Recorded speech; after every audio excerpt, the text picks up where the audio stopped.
अली आपको negotiable instrument की screen नजर आ रही है? खामोश हो गया।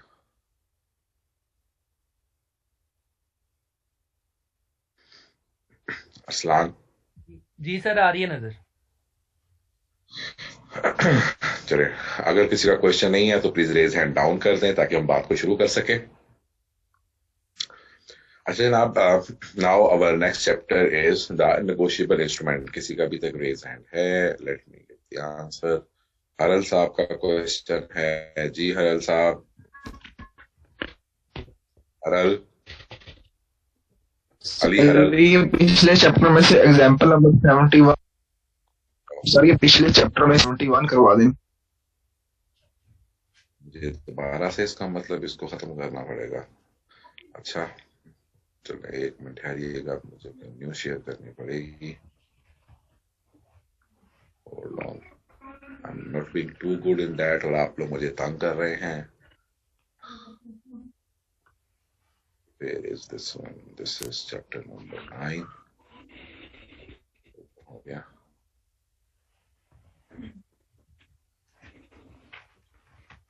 Okay।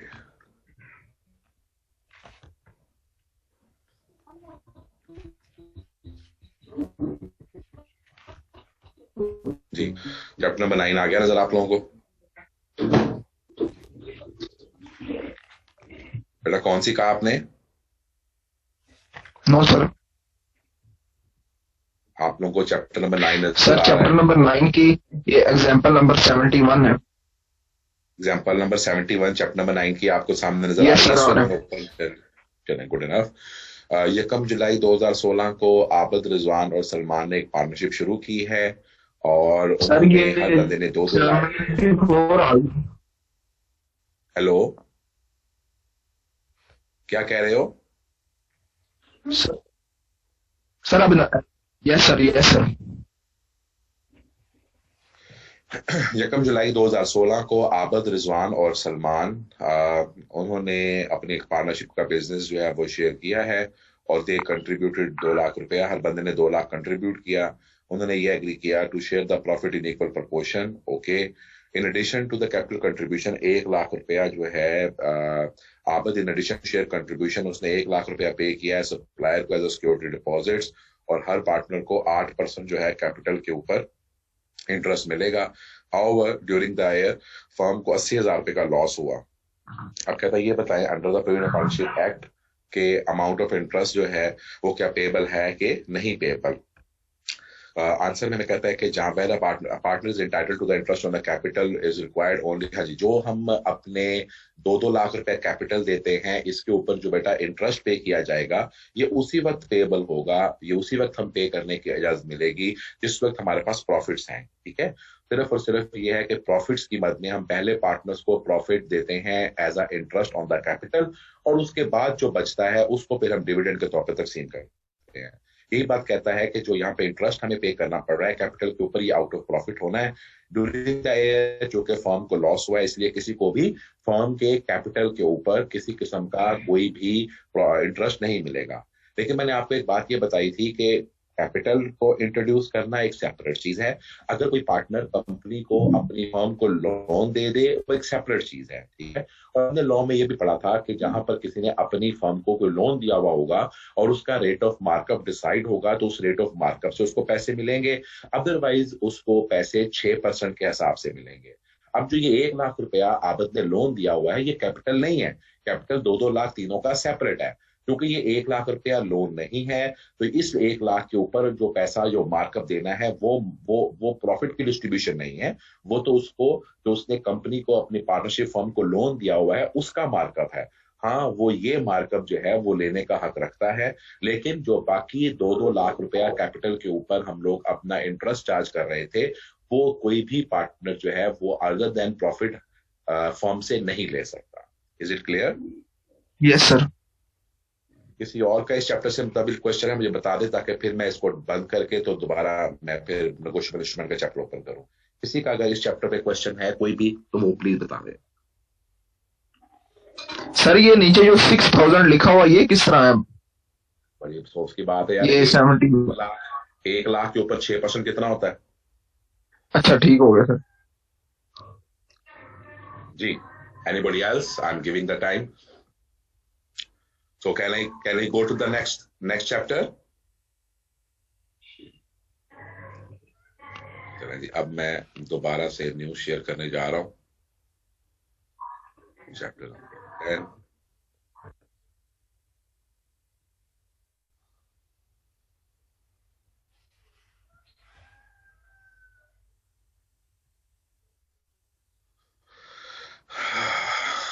मैंने अब बंद कर दिया। अब अगर किसी ने सवाल पूछा ना, मैंने जूतियां मारनी याद रखना। जी अस्सलाम। अस्सलाम वालेकुम सर। वालेकुम अस्सलाम अरसलान सईद। Yes sir.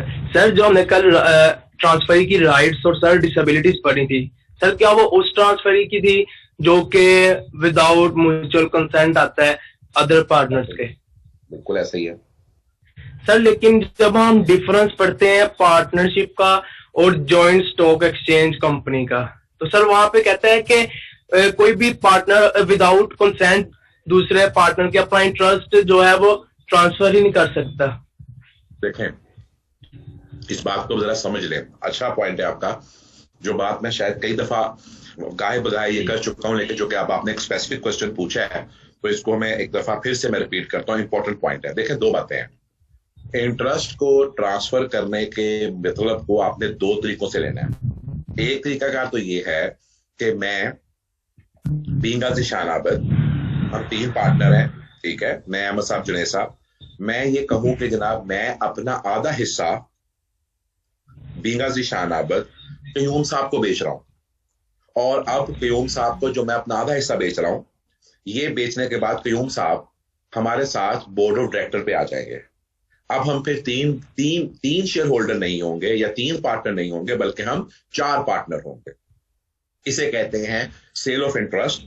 और ये सेल ऑफ इंटरेस्ट जो है, ये sale of interest without the consent of other two partners practically तौर के ऊपर या लॉ के पॉइंट ऑफ व्यू से अलाउड नहीं है। आपने अगर किसी भी शख्स को अपना हिस्सा देकर पार्टनर बनवाना है तो आपको बाकी पार्टनर्स की मर्जी चाहिए। बाकी पार्टनर्स कह सकते हैं कि भाई तुम अपना हिस्सा क्यों बेच रहे हो, तो मैं उन्हें कहता हूं कि भाईजान मैं हिस्सा इसलिए बेच रहा हूं, मुझे पैसों की जरूरत है। तो वो ये कहेंगे कि ये हिस्सा हमें बेच दो, ये हिस्सा हमें दे दो, या वो ये कहेंगे कि हम मिलकर एक ऐसा बंदा बोर्ड पे लेकर आए, एक ऐसे बंदे को पार्टनर लेके आए जिसको कि कल हमें भी इतराज ना हो। इसके लिए वो हमने जब डिफरेंस पढ़ा तो वहां पर ये बात बिल्कुल दुरुस्त है। इसमें बिल्कुल क्लैरिटी से लिखा हुआ है कि जब तक तमाम पार्टनर्स की मर्जी नहीं है, मैं अपना बकाया हिस्सा किसी भी शख्स को नहीं बेच सकता, ना अपना कुछ हिस्सा ना अपना पूरा हिस्सा। अब आ जाओ दूसरी तरफ, सब पार्टनर की तरफ। ना मैंने अहमद साहब को बताया, ना मैंने जुनैद साहब को बताया। मैंने क्यूम साहब से कहा कि क्यूम साहब मुझे आप दे दे 1 करोड़ रुपया, आप फर्म के अंदर पार्टनर नहीं होंगे, आप फर्म के अंदर एज अ पार्टनर आपका नाम नहीं आएगा, आप आपका किया हुआ एक्ट फर्म के पार्टनर्स को बाइंड नहीं किया करेगा, फर्म के लोगों का किया हुआ एक्ट जो है वो आपको बाइंड नहीं करेगा। लेकिन आपसे जो मैंने करोड़ रुपया लिया है, इसका जो हमारा आपस में तय ये हुआ कि जो भी एज अ ज़ीशान आबिद मुझे हिस्सा मिलेगा उसमें से 25% क्यूमसा मैं आपको दे दिया करूंगा। ये मैं करोड़ रुपया आपको देकर मैंने आपको अपना right in the interest transfer कर दिया। 25% right in the interest, sale नहीं किया, right in the interest transfer कर दिया 25%। उसके एवज मैंने जाती तौर पे पैसे ले लिए। काम हम तीनों ही करेंगे, मैं जुनैद साहब, अहमद साहब। जो 1/3 का मुझे हिस्सा आएगा, उस हिस्से का 25% मैं आपको नफे में से, मैं आपको अगर फर्म डिसॉल्व होगी उसमें से दे दिया करूंगा। लेकिन आप फर्म के ना अकाउंट देख सकते हैं, ना फर्म के ऑफिस में आके बैठ सकते हैं, आप पार्टनर नहीं है, सिर्फ आपने मुझसे मेरे हिस्से में से कुछ हिस्सा ले लिया। तो इसको हमने कहा सब पार्टनर, इसको हमने कहा ट्रांसफरी इन द इंटरेस्ट। क्या कहा? सब पार्टनर और ट्रांसफरी इन द इंटरेस्ट। अब आपको दोनों का फर्क वाजिया हो गया? जी सर, थैंक यू सर। जो शुरू में बात कर रहा है वो हमें फुल पार्टनर की बात कर रहा है कि फुल पार्टनर आप बाकी पार्टनर्स की मर्जी के बगैर नहीं लेके आ सकते। जी सर। अच्छा जनाब, okay sir, thank you sir. Okay, no problem.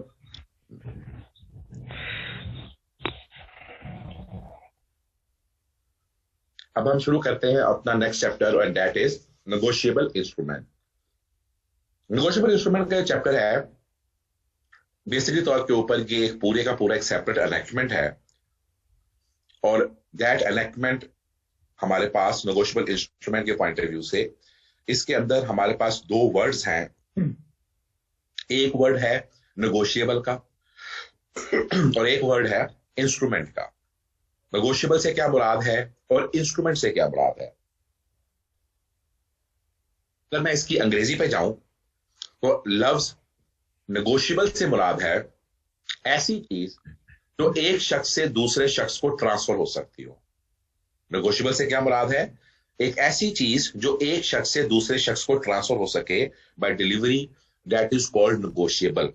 और इंस्ट्रूमेंट किसी भी ऐसी चीज को कहते हैं जिससे किसी का कोई राइट क्रिएट हो सके। तो इसका मतलब यह हुआ कि जब मैं लफ्ज बोलता हूं नेगोशिएबल इंस्ट्रूमेंट, तो इसका मतलब यह हुआ कि ये ऐसा कागज का टुकड़ा है, ये ऐसा डॉक्यूमेंट है जो किसी का राइट डेवलप कर सकता है। और ये जो राइट है ये एक शख्स से दूसरे शख्स को ट्रांसफर हो सकता है बाय डिलीवरी। एक शख्स से दूसरे शख्स को ट्रांसफर हो सकता है बाय डिलीवरी, ये इसका लफ्जी मतलब है। मैं फिर से बताता हूं। इंस्ट्रूमेंट का मतलब हुआ एक ऐसा डॉक्यूमेंट, आगे इसने बताया भी हुआ है लेकिन मैं पहले आपको इसका लफ्जी मतलब बता रहा हूं, फिर डेफिनेशन पे जाऊंगा। इंस्ट्रूमेंट का मतलब हुआ एक ऐसा कागज का टुकड़ा, एक ऐसा डॉक्यूमेंट जो रिटर्न हो, जो किसी शख्स का कोई राइट क्रिएट कर सके किसी दूसरे के खिलाफ। मैंने आपको कागज पे लिखकर दे दिया कि मैं तुम्हें 25,000 रुपया मैंने तुम्हें अदा करना है, और उस पर मैंने साइन स्टैम्प कर दिए। अब ये एक ऐसा कागज का टुकड़ा बन गया कि इस कागज के टुकड़े की बिहाफ के ऊपर तुम कह सकते हो कि मेरा ज़ीशान आबद के अगेंस्ट ये 25,000 रुपया लेने का राइट है। तो ऐसा कोई भी कागज का टुकड़ा, ऐसा कोई भी रिटर्न डॉक्यूमेंट जो एक शख्स का दूसरे के अगेंस्ट कोई राइट क्रिएट कर दे, उसको हम इंस्ट्रूमेंट कहते हैं। और ऐसा डॉक्यूमेंट जो कि एक शख्स से दूसरे को जब ट्रांसफर हो बाय डिलीवरी तो उसके राइट्स भी ट्रांसफर हो जाएं, उसे हम कहते हैं नेगोशिएबल। तो फिर नेगोशिएबल इंस्ट्रूमेंट का मतलब हुआ एक ऐसा रिटर्न डॉक्यूमेंट जो किसी के राइट्स क्रिएट कर सके किसी दूसरे के खिलाफ, और वो डॉक्यूमेंट एक शख्स से दूसरे शख्स को जब डिलीवर किया जाए तो वो एट द सेम टाइम उन राइट्स को भी एक शख्स से दूसरे के पास ट्रांसफर कर दे। जब हम आते हैं सेक्शन की डेफिनेशन के ऊपर, तो उसने इसको यूं एक्सप्लेन नहीं किया, बल्कि उसने कहा, उसने अपनी, वैसे तो बहुत सारे नेगोशिएबल इंस्ट्रूमेंट इस डेफिनेशन से बन सकते हैं, लेकिन डेफिनेशन ने नेगोशिएबल इंस्ट्रूमेंट बनाते वक्त सिर्फ 3 इंस्ट्रूमेंट की बात करके अपने आप को 3 इंस्ट्रूमेंट तक रखा। यानी कि ये जो हमारा नेगोशिएबल इंस्ट्रूमेंट 1881 का एक्ट है, ये 3 इंस्ट्रूमेंट के ऊपर नेगोशिएबल इंस्ट्रूमेंट को डिफाइन करता है और फिर 3 इंस्ट्रूमेंट के ऊपर ही अपने आप को रिस्ट्रिक्ट कर लेता है। वो कहता है नेगोशिएबल इंस्ट्रूमेंट से मुराद है प्रॉमिसरी नोट, इससे मुराद है बिल ऑफ एक्सचेंज, और इससे मुराद है चेक, चाहे वो ऑर्डर इंस्ट्रूमेंट हो चाहे वो बेरर इंस्ट्रूमेंट हो। अभी ऑर्डर इंस्ट्रूमेंट क्या होता है और बेरर इंस्ट्रूमेंट क्या होता है, इसको हम आगे जाके पढ़ेंगे भी, लेकिन फिलहाल नेगोशिएबल इंस्ट्रूमेंट को जब हमारे पास इस एक्ट ने डिफाइन किया तो उसने इसको 3 इंस्ट्रूमेंट्स के ऊपर जाकर कंक्लूड कर दिया, promissory note, bill of exchange और चेक। और यही वो 3 इंस्ट्रूमेंट्स हैं जो हमने जाके आगे पढ़ने हैं, और यही वो 3 इंस्ट्रूमेंट्स हैं जिनकी हमने बाकी खवाइस को भी पढ़ना है। और यहाँ पे उसने कहा कि ये 3 इंस्ट्रूमेंट चाहे पेएबल टू द बेरर हो चाहे पेएबल टू द ऑर्डर हो। मैं यहाँ पर आप लोगों ने चूंकि शायद promissory note, bill of exchange तो ना देखा हो, लेकिन आपने चेक जरूर देखा होगा। उस चेक में कई दफा आप लिख देते हैं कैश।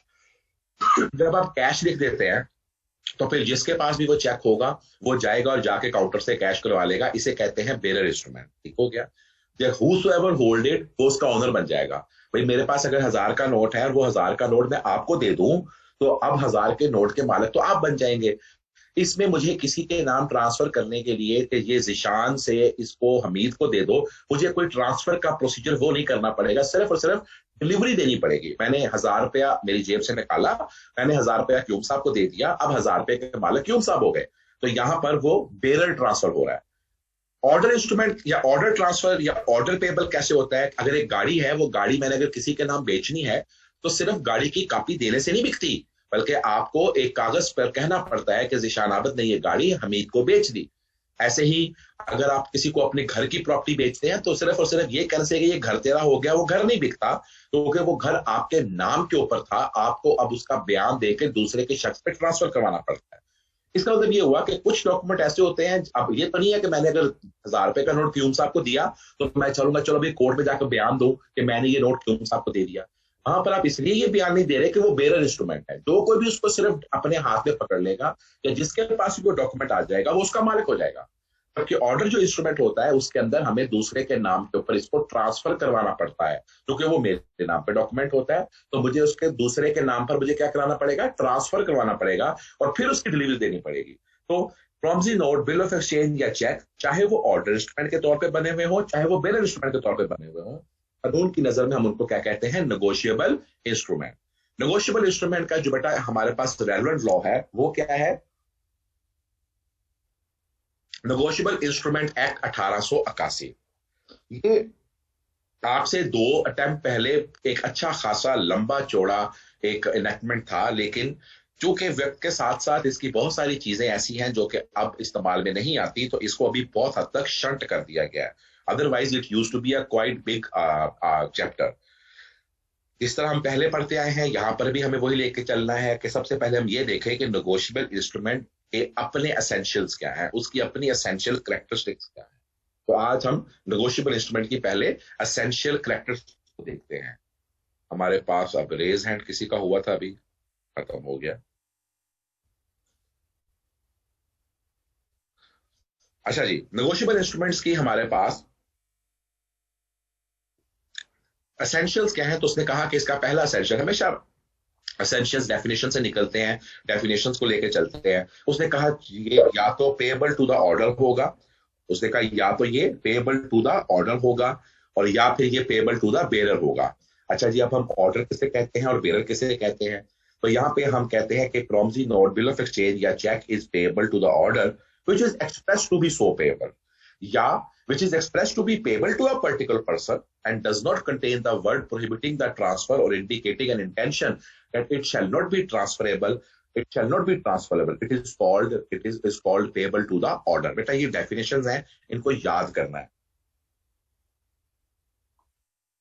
ये समझने की बात नहीं है, समझना अपनी जगह पर है, लेकिन ये डेफिनेशन है और इनको याद करना है। देखें यहां पर ये बात पहले समझने से पहले इसकी एग्जांपल देखते हैं ऑर्डर इंस्ट्रूमेंट की। कहता है पे आजम, पे आजम, यहां पर बात खत्म कर गया। अब यहां पर उसने कहा कि आजम को पे करो। अब आजम को ही पे किया जा सकता है।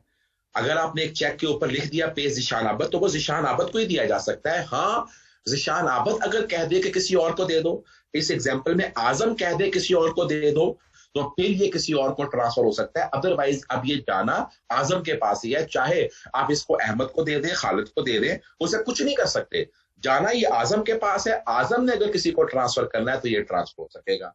ऐसे इसकी अगली एग्जाम्पल है पे आजम और ऑर्डर, कि या आजम को दे दो या ऑर्डर, जिसको आजम करे एक ही बात है, या आजम को दे दो या जिसको वो ऑर्डर करे। ऐसे ही आजम या बाबर, यानी कि मल्टीपल लोग भी इसके अंदर बेनिफिशियरी हो सकते हैं, लेकिन या तो आजम इन कैश करवा सकता है या बाबर करवा सकता है। तो ऐसा इंस्ट्रूमेंट, ऐसा bill of exchange, promissory note या चेक जो कि किसी के ऑर्डर के ऊपर एक्सप्रेस हो और इसके अंदर ट्रांसफर किसी और को ट्रांसफर करने से रोका नहीं गया। मिसाल के तौर पर अगर मैं पे आजम के आगे लिख दूं पे आजम ओनली, तो इसका मतलब पता क्या है, पे आजम ओनली का मतलब यह है कि अब आजम भी इसको आगे ट्रांसफर नहीं कर सकता। आपने अगर इस तरह का वर्ड बीच में ऐड कर दिया जिससे कि हमने कहा कि अब ये किसी को ये ट्रांसफर ही नहीं हो सकेगा, हमने इस तरह का वर्ड ऐड नहीं किया। उसने कहा it does not contain the word prohibiting the transfer या indicating that it should not be transferable. याद रखिएगा कि नेगोशिएबल इंस्ट्रूमेंट उस दिन से नेगोशिएबल इंस्ट्रूमेंट नहीं रहेगा जब हम उसकी ट्रांसफर के ऊपर कदगन लगा देंगे। अगर मैं लिख दूंगा पे आजम ओनली एंड नोबडी एल्स, तो इसका मतलब ये हुआ कि अब आजम भी से किसी को ट्रांसफर नहीं कर सकता। मिसाल के तौर पे जब आपको सेल टैक्स का चेक आता है या आपको गवर्नमेंट से चेक्स आते हैं या आपको आई कैप से रिफंड्स आते हैं, तो उसके ऊपर लिखा होता है कि पे अली हरल ओनली, अली हरल भी किसी को ट्रांसफर नहीं कर सकता। ये ट्रांजैक्शन, ये रिफंड अली हरल को ही मिलेगा, ये रिफंड क्यूम को ही मिलेगा। तो इस तरह का डॉक्यूमेंट नेगोशिएबल इंस्ट्रूमेंट में, इंस्ट्रूमेंट तो होता है लेकिन नेगोशिएबिलिटी खत्म कर चुका होता है। तो नेगोशिएबल इंस्ट्रूमेंट के लिए एक ऑप्शन तो ये है कि वो सिर्फ बेरर हो। इस तरह मैं अगली एग्जांपल देख के चलता हूं। कहता पे आजम, पहले एग्जांपल पढ़ ले फिर इंग्लिश की डेफिनेशन आता हूं। पे आजम या बेरर, आजम को दे देना या जिसके भी हाथ में ये डॉक्यूमेंट होगा उसको पे कर देना। या कहता सिंपल लिख दो पे बेरर, या नीचे लिखा हुआ है pay to the bearer of this instrument. यहां पे सब जगहों पे देखें तो ये बेरर की बात कर रहा है। बेरर कौन होता है? Who is the holder. हम पेएबल टू द बेरर में किसी शख्स के ऊपर किसी एक इंसान का नाम देकर हम उसको रिस्ट्रिक्ट नहीं कर रहे कि जाओ जाके आजम से पूछो, आजम ने ट्रांसफर करना तो कर ले। ऐसे इंस्ट्रूमेंट को हम कहते हैं payable to the bearer. Promissory note, bill of exchange is payable और cheque is payable to the bearer. वही डेफिनेशन ऊपर जैसी है, which is express to be so payable. या last endorsement is an endorsement in blank. अच्छा जनाब ये क्या है एंडोर्समेंट इन ब्लैंक? इस बात को समझने के लिए हम एक काम करते हैं। कभी आप लोगों ने देखा होगा मोटरसाइकिल जब कभी खरीदते हैं बाज लोग, या मोटरसाइकिल या गाड़ी बेचते हैं बाज लोग, तो वो ट्रांसफर लेटर ले लेते हैं और वो कहते हैं जी मैंने ओपन ट्रांसफर लेटर ले लिया है। Open transfer letter, open transfer letter मतलब पता क्या है कि डॉक्यूमेंट पहले तो जिशान के नाम पे ही था, गाड़ी जिशान के नाम पे ही थी, लेकिन मैंने उससे बयान लिखवा लिया है कि मैंने ये गाड़ी बेची है ब्लैंक को, फिल इन द ब्लैंक्स। अब मैं जब दिल करेगा मैं उस गाड़ी का अपना नाम लिखना चाहूँ अपना नाम लिख लूं, या उसके ऊपर मैं माजद का, साजद का, खालिद का नाम उसका नाम लिख लूं। मैंने ओपन ट्रांसफर लेटर ले लिया है। अब ओपन ट्रांसफर लेटर दर हकीकत क्या है कि डॉक्यूमेंट या वो चीज है तो ऑर्डर इंस्ट्रूमेंट, लेकिन आपने उसके ऊपर किसी अगले बंदे का नाम नहीं लिखवाया। अब इसका मतलब ये हुआ कि जिसके हाथ में भी वो ओपन ट्रांसफर लेटर आ जाएगा वो उसके ऊपर अपना नाम लिख देगा। तो ऐसा डॉक्यूमेंट जो कि पहले ऑर्डर था लेकिन अब ट्रांसफर करते वक्त उसके अंदर ओपन ट्रांसफर लेटर दे दिया गया है, अब वो डॉक्यूमेंट, अब आपका वो डॉक्यूमेंट जो है वो ऑर्डर इंस्ट्रूमेंट नहीं रहा बल्कि अब वो आपका इंस्ट्रूमेंट बेरर बन गया। तो क्या कहता है जनाब अगर आपने एक बिल बनाया था, cheque of exchange, bill of exchange बनाया था, चेक बनाया था, ये प्रॉमिसरी नोट बनाया था, और वो बनाया ही बेरर के तौर पे था, या वो बेरर के तौर पे बनाया तो नहीं था लेकिन उसकी जो लास्ट एंडोर्समेंट हुई है वो ब्लैंक हुई है, open letter of transfer. Endorsement वो जो कागज है जिसके तहत आप ट्रांसफर करते हैं उसको कहते हैं एंडोर्समेंट, किसी को एंडोर्स करना, किसी को देना। तो अगर जो लास्ट एंडोर्समेंट हुई है वो ओपन हो गई है, वो ब्लैंक हो गई है, तो ऐसा इंस्ट्रूमेंट जो भी होगा, जो जिसके भी हाथ में होगा, जो भी उसका फिजिकली तौर के ऊपर उसको होल्ड कर रहा होगा, वो क्या बन जाएगा उस चीज का ऑनर। तो बेटा यहाँ पर जो सबसे अहम चीज हमारे लिए पेपर में बार बार पूछी जाती है वो ऑर्डर और बेरर का डिफरेंस पूछा जाता है। तो ऑर्डर इंस्ट्रूमेंट और बेरर इंस्ट्रूमेंट में डिफरेंस ये है, ऑर्डर इंस्ट्रूमेंट किसी खास शख्स को पे होता है, जबकि बेरर इंस्ट्रूमेंट जो कोई भी उसका होल्डर होगा उसको पे हो जाएगा। तो दिस इज द एक्सप्लेनेशन जो कि हम पीछे पढ़ के आए थे डेफिनेशन के पॉइंट ऑफ व्यू से जब हम बात कर रहे थे। हमने वहां पर बात कही थी a promissory note, bill of exchange और a check payable either to the order or to the bearer। तो ये डॉक्यूमेंट ऑर्डर भी बन सकते हैं और ये डॉक्यूमेंट बेरर भी बन सकते हैं। इसके एसेंशियल में हमने सबसे पहले ये बात क्लियर कर ली कि what is payable to the order और what is payable to the bearer. ऐसे ही यहां पर पेएबल टू द बेरर की बात कर रहा है। एक चेक हमने असलम को दिया, अब असलम ने क्या किया, एंडोर्स, उसने उस चेक को जब लिया तो उसने उसके ऊपर merely by putting his signature on the back and delivered to Babar with the intention of negotiating it without making it payable। अब उसने चेक जो है उसको साइन कर दिया, चेक को फ्रंट पे भी साइन कर दिया, बैक पे भी साइन कर दिया और चेक दे दिया। अब उस चेक के ऊपर वो चेक किसके नाम का काटना है ये कुछ नहीं बताया हुआ। अब वो जो चेक है वो मैं चाहूं तो उसके ऊपर जिशान लिख लूं, मैं उस चेक को चाहूं तो मैं जुनेद लिख लूं, मैं चाहूं तो क्यूम लिख लूं, तो ये चेक क्या बन गया आपके लिए, बेरर चेक बन गया। ऐसा होता है कि हमारे क्लाइंट्स जो हैं उनकी तरफ से फीसेस आनी होती हैं, वो कहते हैं जी किस नाम का चेक बनवाना है। हम कहते हैं यार अब इस तरह करें कि आप चेक हमें ओपन भेज दें। वो कई दफा उनको हमारे नाम के स्पेलिंग समझ ही नहीं आ रहे थे कि जी Parker, Randall, AJS, chartered accountant. वो कहते हैं यार कि स्पेलिंग पे जो गलत ना स्पेलिंग हो जाए फिर तुम्हारा चेक कैश नहीं होगा। हम कहते हैं आप इस तरह करें, ये चेक जो है ना हमें साइन करके भेज दें, हम अपने नाम खुद लिख लेंगे। अब वो जो चेक है उस चेक के ऊपर मैं चाहूं तो पार्कर रेंडल लिख लूं, चाहूं तो मैं उसके ऊपर जिशान लिख लूं, चाहूं तो मैं उसके ऊपर जुनेद लिख लूं, ये मेरा राइट है। तो क्यों क्या वो क्या बन गया, अब वो बेरर बन गया। लेकिन अगर उन्होंने उस चेक के ऊपर पार्कर रेंडल लिख दिया तो बेटा अब पार्कर रेंडल के नाम का चेक बन गया हुआ है। अब या तो पार्कर रेंडल किसी के नाम ट्रांसफर करे, वो एक अलग मसला है, अदरवाइज अब ये डॉक्यूमेंट बेरर नहीं रहेगा, अब ये डॉक्यूमेंट ऑर्डर इंस्ट्रूमेंट बन जाएगा। दूसरी बात उसने कहा कि हमारे पास नेगोशिएबल इंस्ट्रूमेंट के अंदर एक बड़ी खूबसूरती होती है और इसका एक बड़ा खासा होता है कि ये ट्रांसफरेबल होता है। ये एक शख्स से दूसरे शख्स को बाय डिलीवरी ट्रांसफर हो जाता है। आपको कुछ रूल बताने लगा, जब इंस्ट्रूमेंट बेरर होगा तो वो बेरर इंस्ट्रूमेंट एक शख्स से दूसरे शख्स को जब डिलीवरी देंगे तो वो ऑटोमेटिकली ट्रांसफर हो जाएगा। लेकिन अगर ऑर्डर इंस्ट्रूमेंट होगा तो फिर उसके दो प्रोसेस करने पड़ेंगे। पहला प्रोसेस उसको दूसरे के नाम पे ट्रांसफर करना पड़ेगा, यानी कि एंडोर्समेंट करनी पड़ेगी। एंडोर्समेंट का मतलब है दूसरे के नाम पे ट्रांसफर करना। तो हमें बेरर इंस्ट्रूमेंट के लिए सिर्फ डिलीवरी की जरूरत है कि आपने चेक जिशान को दे दिया, अब जिशान मालिक बन गया। लेकिन जहां पर इंस्ट्रूमेंट आपका ऑर्डर इंस्ट्रूमेंट है वहां पर आपको दो स्टेप अप्रोच करनी पड़ेगी। आपको पहले उसको इंडोर्स करना पड़ेगा और इंडोर्समेंट के बाद आपको डिलीवरी करनी पड़ेगी। सो याद रखिएगा हमेशा कि ऑर्डर इंस्ट्रूमेंट के अंदर 2 स्टेप अप्रोच होती है ट्रांसफर करने की। पहले इंडोर्समेंट करनी पड़ती है और फिर डिलीवरी देनी पड़ती है, तो फिर वो इंस्ट्रूमेंट ट्रांसफर होता है। बेरर के अंदर आपको इंडोर्समेंट करने की जरूरत नहीं है। मैंने आपको इसी बात को बेलाशुबा, वो नेगोशिएबल इंस्ट्रूमेंट के 3 इंस्ट्रूमेंट्स तो नहीं है, लेकिन जिन इंस्ट्रूमेंट्स को आप जानते हैं मैंने उनके साथ अटैच करके ये बात आपको समझाई कि अगर मैंने 5,000 का नोट क्यूम को देना है तो सिर्फ मुझे अपनी जेब से वो 5,000 का नोट निकाल के क्यूम के हाथ में पकड़ाना है। मुझे जरूरत नहीं है कि मैं कोर्ट में जाकर बयान दूं कि जी मैं ये क्यूम को ट्रांसफर कर रहा हूं, या लेटर लिख के दूं कि और वो नोट के साथ अटैच करूं कि ये नोट हामिल हजार ज़ीशान आबद ने हामिल हजार क्यूम को दे दिया। सिंपल फिजिकल ट्रांसफर कर दूंगा, क्यूम मालिक बन जाएगा। इसे कहते हैं बेरर। लेकिन जब मैंने कोई अपनी मोटरसाइकिल बेचनी है क्यूम को, गाड़ी बेचनी है क्यूम को, तो भाई एक तो मैंने उसको डिलीवरी देनी है, लेकिन मुझे अपनी ओरिजिनल जो मेरी गाड़ी की कॉपी है, मोटरसाइकिल की कॉपी है, उसके साथ एक ट्रांसफर लेटर भी देना है, क्योंकि उस पर लिखना है कि मैं जो कि इस मोटरसाइकिल का गाड़ी का मालिक हूं, ज़ीशान आबद ब्ला ब्ला ब्ला, ये गाड़ी बेच रहा हूं और मैंने पैसे ले लिए हैं फ्रॉम टू क्यूम, और मैं क्यूम का अगर नाम लिख देता हूं तो फिर आगे क्यूम का मालिक बन जाएगा। अगर मैं ब्लैंक भी छोड़ देता हूं तो क्यूम ने जो मर्जी करना हो कर ले, तो फिर वो उसके ऊपर जब मर्जी नाम लिख ले। लेकिन मैंने एक कागज एडिशनल बना के दिया, और वो कागज क्या है? इंडोर्समेंट।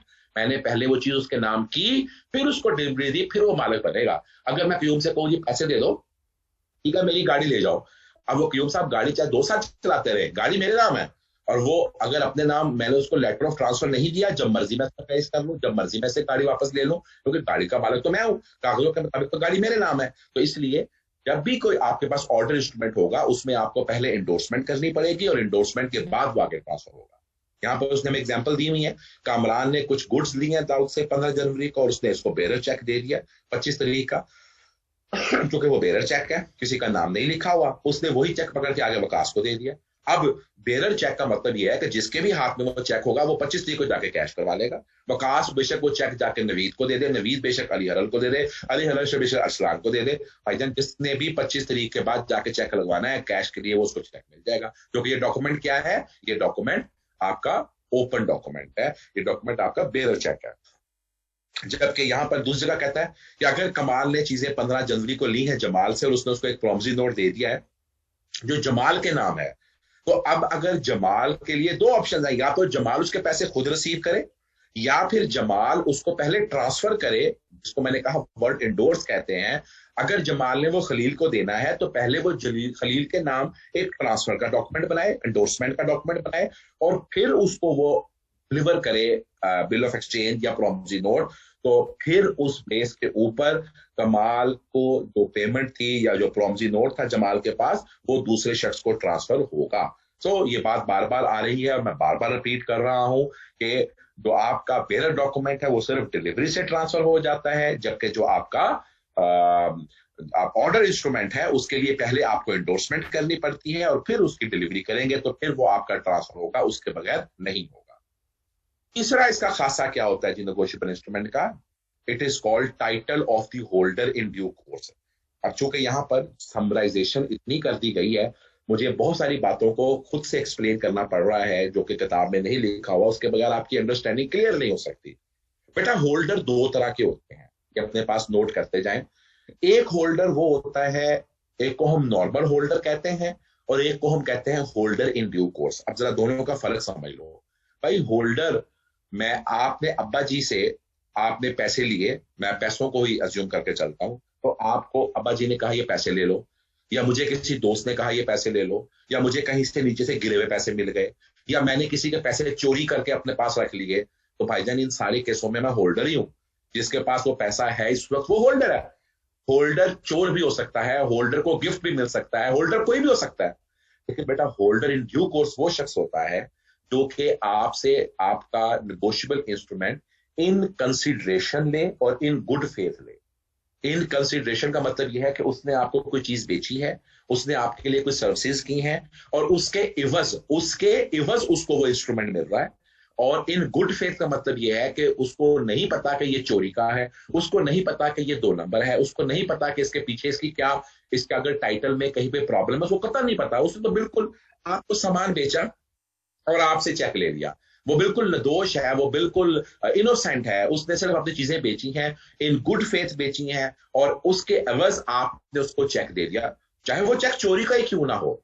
यहां पर कहता है अगर कोई शख्स होल्डर हो, ये बात ध्यान रखिएगा, अगर कोई शख्स होल्डर हो तो होल्डर का टाइटल, मैंने होल्डर इन ड्यू कोर्स नहीं कहा, होल्डर का, अगर चोर चेक आपको दे दे विदाउट कंसिडरेशन, आपने बगैर किसी चीज, आप मेरे दोस्त थे, आपने वो चेक चोरी किया था और वो चोरी करके मुझे दे दिया, तो चूंकि आप चोर थे, आपका टाइटल डिफेक्टिव है, मेरे पास चेक आ गया, बेशक मैंने दोष हूं, मैंने चोरी नहीं की थी, मेरा टाइटल भी डिफेक्टिव ही रहेगा। होल्डर का टाइटल अपने से पिछले वाले शख्स के टाइटल से बेहतर नहीं होता। जो पिछले शख्स का टाइटल होता है उसी के बराबर अगले शख्स का भी टाइटल होगा। यानी कि अगर बीच में चेन में एक चोर आ गया तो जितने आगे होल्डर्स होंगे वो सब का टाइटल चोर से बड़ा टाइटल नहीं है।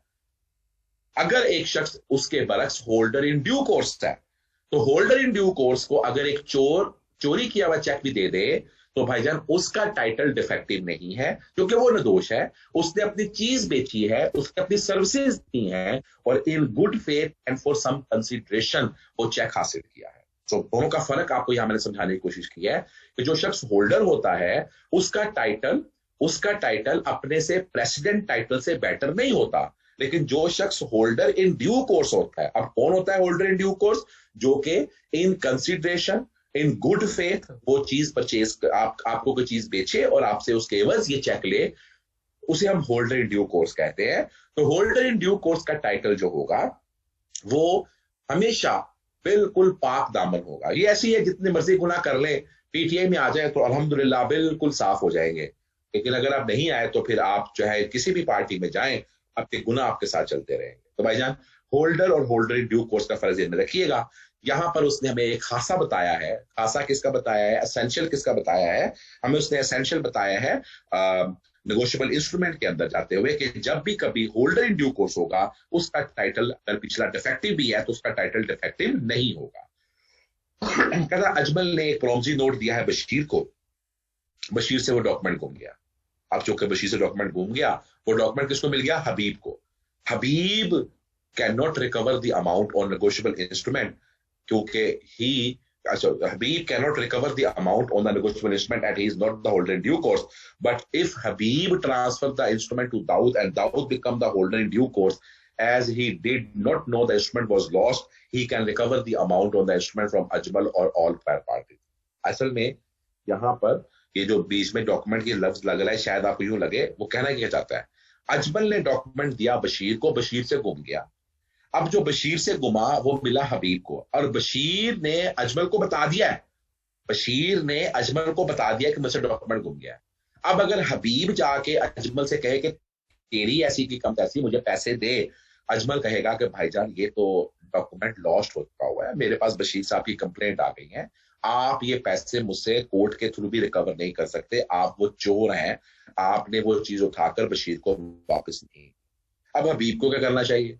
हबीब ने क्या किया, वो चेक पकड़ा, पता था कि मैंने पकड़ा जाना है, उसने वो चेक पकड़ा और जाकर किसको दे दिया? उसने वो चेक जो था वो दाऊद को दे दिया और दाऊद से उसने उसके एवज सामान ले लिया। अब दाऊद को तो नहीं पता भी ये जो है ये चोरी का चेक था या लॉस चेक था। दाऊद ने चूंकि इन गुड फेथ उसके अगेंस्ट उसको सामान देके चेक लिया। दाऊद जब ये पैसे लेने के लिए अजमल के पास गया तो उसने उसे कहा कि भाईजान ये चेक के पैसे दे, तो अजमल ने कहा ये चेक तो चोरी का है। उसने कहा जब बात ये है, मैंने तो चोरी नहीं की हुई, चोरी जिसने की है वो बंदा हबीब है या कोई और बंदा है, उनको जाके आप पकड़ ले, मैंने तो ये देखे सामान दिया और उस सामान के एवज मैंने ये चेक लिया, ये मुझे आपको पेमेंट करनी पड़ेगी। तो चूंकि यहाँ पर Dawood holder in due course है, क्योंकि दाऊद यहाँ पर होल्डर इन ड्यू कोर्स है, इसलिए उसके पास इस बात का राइट है कि अगर वो अजमल उसको पैसे देने से चूक चला करे तो वो बाय कोर्ट जाकर ये पैसे अजमल से रिकवर कर सकता है, लेकिन उसको ये साबित करना पड़ेगा कि वो होल्डर नहीं है बल्कि वो होल्डर इन ड्यू कोर्स है। ये कैसे साबित करेगा, ये हमारा क्वेश्चन नहीं है, ये कोर्ट का क्वेश्चन। हमारे पास नेगोशिएबल इंस्ट्रूमेंट्स के अंदर मुख्तलिफ नाम से पार्टीज आएंगी और उनको हम किन किन नामों से पुकारेंगे, तो यहां पर और हमारे पास क्वेश्चन आ गया। अभी ये जो होल्डर और होल्डर इन ड्यू कोर्स की बात है, ये आगे जाके काफी डिटेल से एक्सप्लेन होनी है और वहां पर जाके स्पेसिफिकली बात भी की जाएगी। बट एनीहो, आतिफ नहीं जी, अस्सलाम वालेकुम सर। जी, सर ये मैंने पूछना था कि अभी इसमें देखे ना, जो हबीब है, हबीब ने तो ये उसने आगे बंदे को से कोई चीजें खरीद ली हैं, लेकिन यहाँ पे हबीब किसी भी जगह पे कोर्ट हबीब को भी कुछ कह सकती है, क्योंकि बीच इस चेन में हबीब का नाम तो आ रहा है, ये तो नहीं है कि कोई अननोन पर्सन था वो। तो अब जब उससे मैंने कब कहा हबीब को ना करो, लेकिन हमारा हबीब। तो इस पे कोर्ट हबीब पे कार्रवाई करेगी, या अजमल कह सकता है कि हाँ जी ये इस चेन में हबीब ने गुमा हुआ चेक इसको मिला है, तो इस हबीब से वो रिकवर करने का हक रखता है अजमल? बेटा देखो, इस वक्त हबीब के साथ कोर्ट क्या करेगी हमारा टॉपिक नहीं है। हमारा टॉपिक इस वक्त ये है कि जो दाऊद है जिसने हबीब से ये चेक उसको सामान देकर परचेज चेक लिया है, क्या दाऊद ये पैसे अजमल से ले सकता है? दाऊद ले सकता है अजमल से। खत्म होगी बात। अब आपको हबीब के साथ दुश्मनी है, ठीक है सर, ठीक हो गया, थैंक यू। अब हबीब के साथ क्या दुश्मनी है बताओ ना, ताकि सर मैं मुझे सर दुश्मनी ये है कि सर दुश्मनी ये कि मुझे ये पता चल जाता है कि हाँ ये भी इस चेन में इसका भी कोई, इसके खिलाफ भी कोई कोर्ट कोई ऑर्डर दे सकती है कि हाँ इससे भी रिकवर की जाए अमाउंट। जो आजकल ख्वाजा आसफ साहब के केस हैं, इससे पहले जो मनी लॉन्ड्रिंग के केस थे नवाज शरीफ साहब के, उन केसेस के अंदर आप लोगों ने मुश्ताक चीनी का नाम सुना होगा। ये वो लोग थे जिन लोगों का अकाउंटों को इस्तेमाल करके पैसा पाकिस्तान से बाहर या 2 नंबरी की गई। तो भाईजान कोर्ट और नैब यही तो करने के लिए बैठी हुई है कि जो लोग बीच में फैसिलिटेटर हैं उनको भी पकड़ा जाए। अब अगर ये साबित हो जाता है कि उन लोगों की नॉलेज में भी ये चीज मौजूद है, तो फिर वो भी जो मुजरम बन जाएंगे।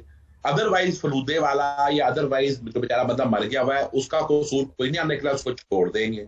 तो यहाँ पर यही तो कोर्ट ने देखना है। मैटर ऑफ फैक्ट, हबीब ने पैसे, वो जो चेक था वो उसने लॉस्ट उठाया, ये साबित करना पड़ेगा।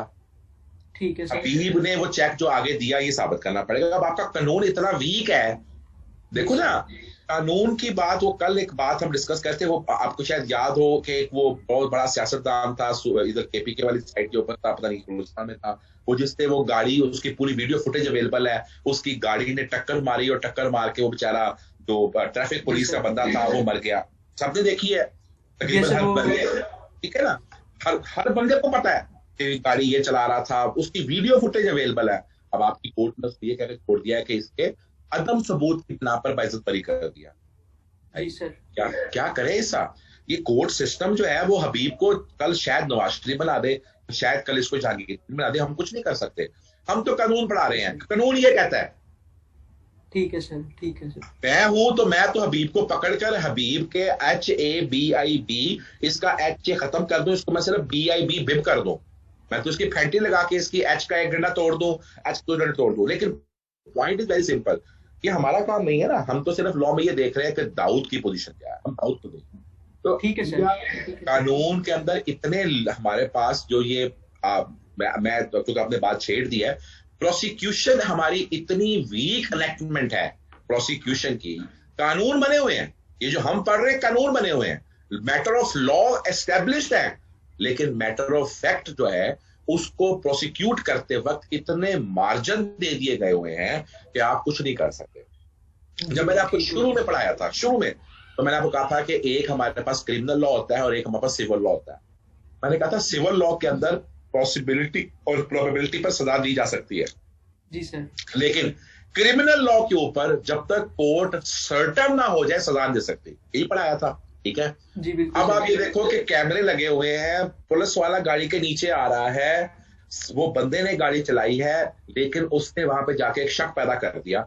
उसने कहा जनाब कि ये साबित करें कि गाड़ी जो थी वो मैंने चलाई है, ये साबित करें कि वो शख्स मैं था, ये साबित करें कि मैंने उसको जानबूझ के इंटेंशनली मारा, गलती से नहीं मारा। अब वो कहानी जो साबित करने वाली बात थी, वो सारे वकीलों ने जो अल्फाजियां करी थी उन्होंने कोर्ट को इस मुकाम पे पहुंचा दिया और कोई गवाह नहीं प्रेजेंट कर सकी। हालात देखो, जितने लोग मौके पे मौजूद थे इतने लोगों में से पुलिस या आपकी एडमिनिस्ट्रेशन एक गवाह नहीं प्रेजेंट कर सकी जो ये बयान दे दे कि मैंने खुद देखा इस बंदे ने मारा। तो जब कानून के अंदर सबूत नहीं आया तो कोर्ट को क्या कहना पड़ा कि वी आर नॉट सर्टन, क्योंकि वो सर्टन नहीं हुए तो क्रिमिनल एनेक्टमेंट के पॉइंट ऑफ व्यू से वो बंदा फारग हो जाना था। अब ये चीजें ऐसी हैं जिसको कि हम यहाँ पर बहस नहीं कर सकते, ये कुछ ऐसी ज्यादतियां हैं जो इस सिस्टम में होती हैं और हम कभी भी उससे बाहर नहीं निकल सकते, ठीक है। तो भाईजान हबीब के साथ क्या सलूक होगा, आप इसके ऊपर टेंशन मत लें।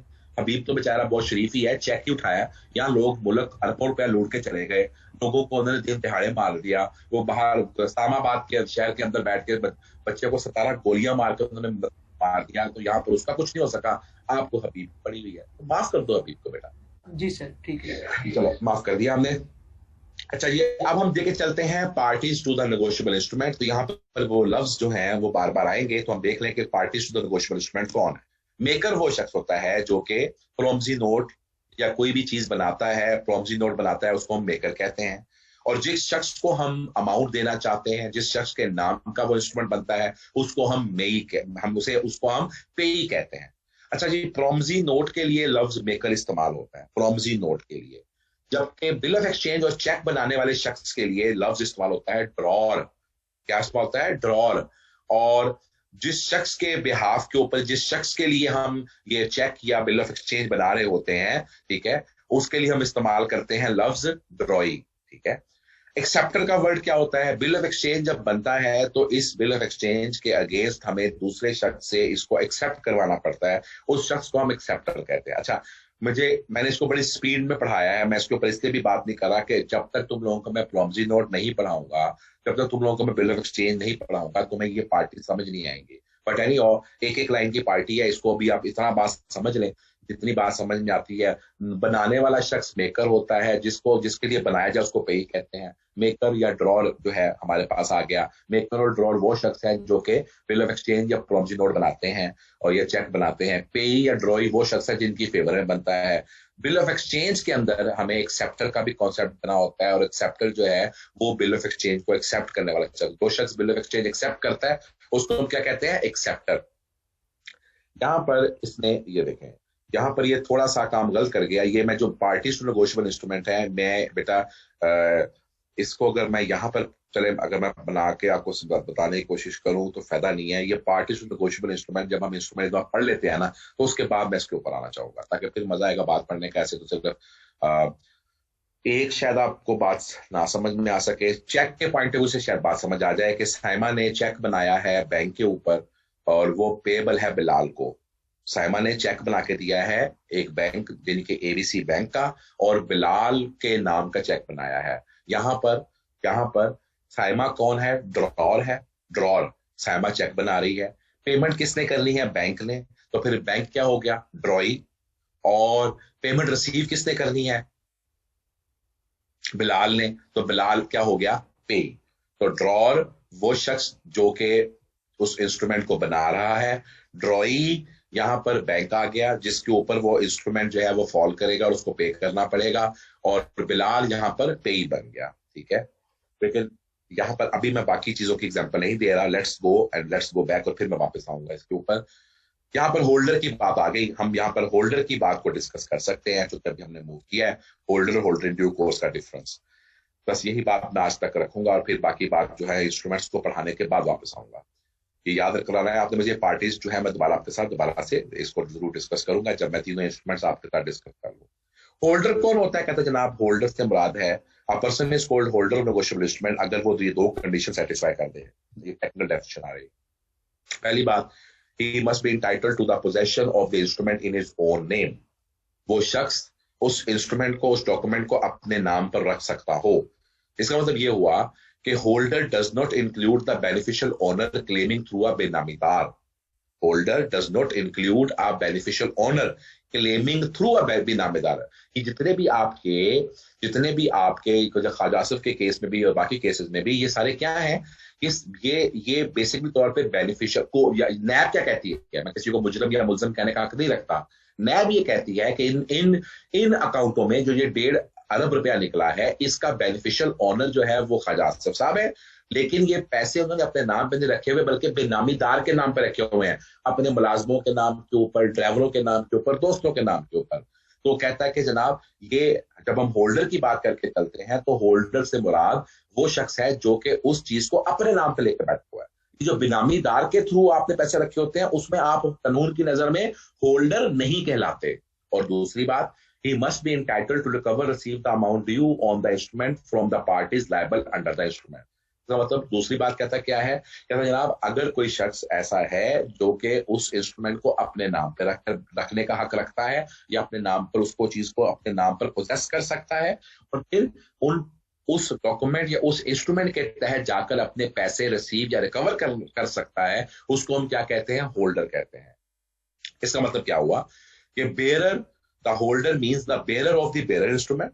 फिर होल्डर का मतलब क्या हुआ, अगर कोई बेरर इंस्ट्रूमेंट है तो जो उसका बेरर मालक है वो, और एंडोर्सी या पेई ऑफ द ऑर्डर इंस्ट्रूमेंट। और ऑर्डर इंस्ट्रूमेंट के पॉइंट ऑफ व्यू से जिसके हाथ में वो इंस्ट्रूमेंट मौजूद है और वो इंस्ट्रूमेंट के पॉइंट ऑफ व्यू से वो उसका एंडोर्सी है या उसका पेई है। यानी कि पेई का मतलब ये हुआ कि अगर मैंने चेक बनाया जिशान के नाम से तो फिर जिशान पेई है, और जिशान ने अगर उसको एंडोर्स कर दिया अहमद को तो फिर अहमद एंडोर्सी है।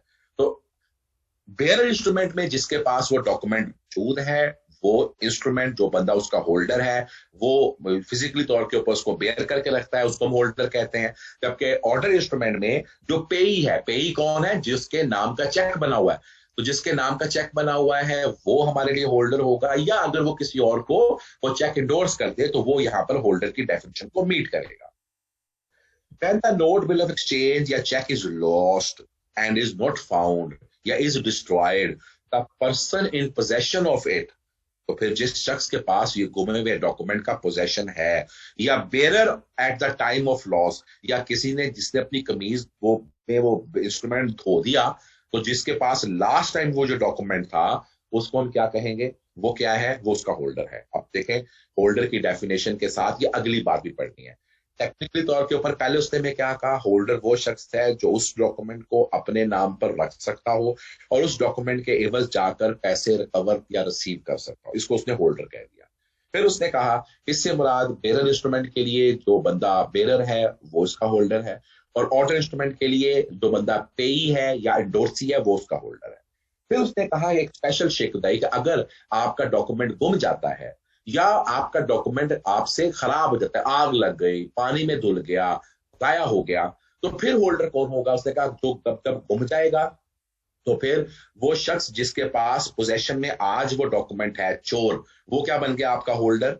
और अगर वो आपसे पानी में धुल गया तो जो शख्स के पास वो लास्ट इंस्ट्रूमेंट था जिसने उसको घुमाया है, जिसने उसको डिस्ट्रॉय किया है, जिसने उसको घुमाया नहीं सॉरी जिसने उसको डिस्ट्रॉय किया है, जिसने उसको जला दिया है, जिसके पास से वो चीज जल गई है, that would be deemed as the holder. Kamran ने दाऊद से कुछ चीजें ली 15 को और उसको उसने बेरर चेक दे दिया 25 तारीख का। दाऊद जो था क्योंकि उसको चेक मिल गया, अब वो उसका होल्डर है। दाऊद ने ये चेक वकास को दे दिया। अब चूंकि दाऊद से ये चेक वकास के पास चला गया तो अब इसका नया होल्डर कौन बन गया, वकास बन गया।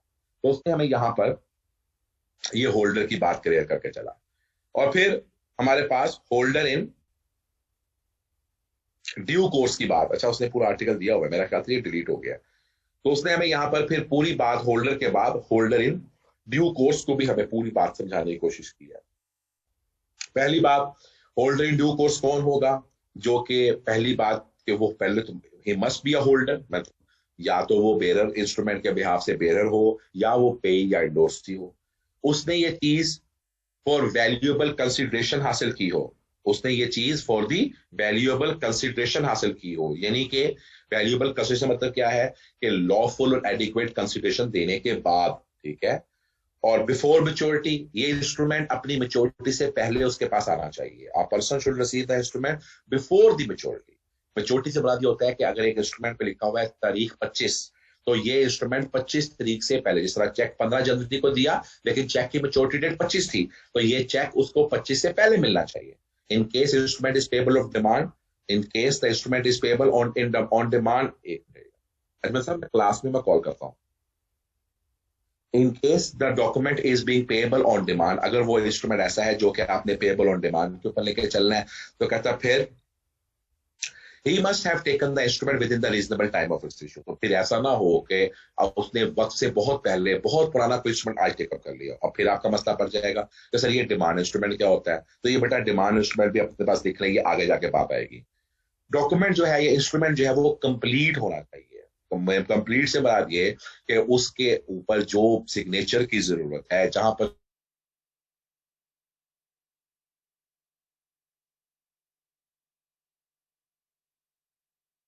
होना चाहिए। होल्डर इन गुड फेथ का मतलब क्या हुआ कि उसको नहीं पता कि इससे पिछले बंदे ने ये चेक चोरी किया था, उसको नहीं पता कि इसका टाइटल डिफेक्टिव है, वो तो अपनी चीज बेच रहा है, इन गुड फेथ बेच रहा है और उसके इवज इस चीज को हासिल कर रहा है। तो हमने जो बात कही थी कि किसी भी शख्स को होल्डर इन ड्यू कोर्स होने के लिए उसकी शराइत क्या है, उसकी शराइत यह है कि सबसे पहले तो वो होल्डर हो अगेंस्ट सम कंसिडरेशन, यानी कि उसने कोई चीज उस चेक को हासिल करने के लिए उसको बेची थी या कोई सर्विसेज दी थी या उसने उससे पैसे लेने थे और उस पैसे लेने के एवज ये चेक उसके पास आया।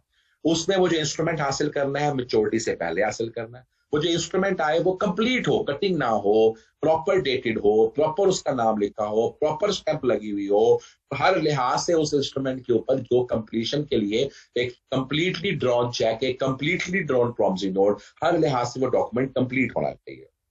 और फिर वो इन गुड फेथ वो डॉक्यूमेंट ले, यानी कि वो उसको मिसाल के तौर के ऊपर पार्कर हैंडल का चेक है, सारे बैंकों को पता है कि यार ये चेक जो है ये इनका सीएफओ या हमारा जो फाइनेंस को लड़का देखता है, सीएफओ तो नहीं कहूंगा, यही शख्स लेके जाता है। या हमारे कॉलेज की कोई पेमेंट है या कोई चेक है तो वो जाहिर सी बात है जिशान लेके जाता है, जिशान वो चेक देता है कॉलेज में। अगर जिशान के बजाय कोई और अननोन शख्स आके वो चेक लेकर आए तो बैंकर को महसूस हो जाता है, मुझे पता चल जाएगा कि यार ये कौन शख्स है जो कि इसके बिहाफ के ऊपर मूव करके कर रहा है। इसे कहते हैं गुड फेथ, मतलब मैं अपनी अकल का इस्तेमाल करके चलूं और अकल के इस्तेमाल करने से मुझे कोई शक ना हो, मुझे कोई प्रॉब्लम ना हो। ये नहीं है कि एक 5 साल का बच्चा अब्बा जी की चेक बुक में से 1 करोड़ रुपए का चेक जाकर दे रहा है दुकानदार को कि अंकल मुझे लॉलीपॉप दे दें, और अंकल कहें कि मैंने तो लॉलीपॉप देके इन गुड फेथ चेक लिया है। भाईजान ये गुड फेथ का हुआ। गुड फेथ से मुराद ये है कि एक शख्स जब कोई चेक किसी से रिसीव कर रहा है या इंस्ट्रूमेंट रिसीव कर रहा है, उसे कतन शक नहीं पड़ रहा कि ये चोर है, उसे कतन शक नहीं पड़ रहा कि ये कटा हुआ चेक है, इसके ऊपर कोई चेक के ऊपर 2 नंबरी की हुई है।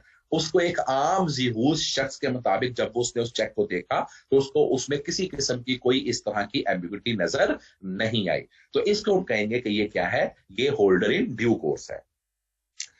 कमाल ने ट्रांसफर किया bill of exchange to Jamal for good purchase 1 day after maturity. भाईजान आफ्टर मैच्योरिटी डॉक्यूमेंट अगर आप किसी को देंगे तो वो होल्डर इन ड्यू कोर्स नहीं बन सकता। कमाल ने बिल ऑफ एक्सचेंज दिया जमाल को 1 डे आफ्टर मैच्योरिटी, तो यहां पर उसने कहा कि वो होल्डर इन ड्यू कोर्स नहीं होगा। अनम ने बिल ऑफ एक्सचेंज रिसीव किया, ट्रांसफर किया अपने भाई को एज अ गिफ्ट।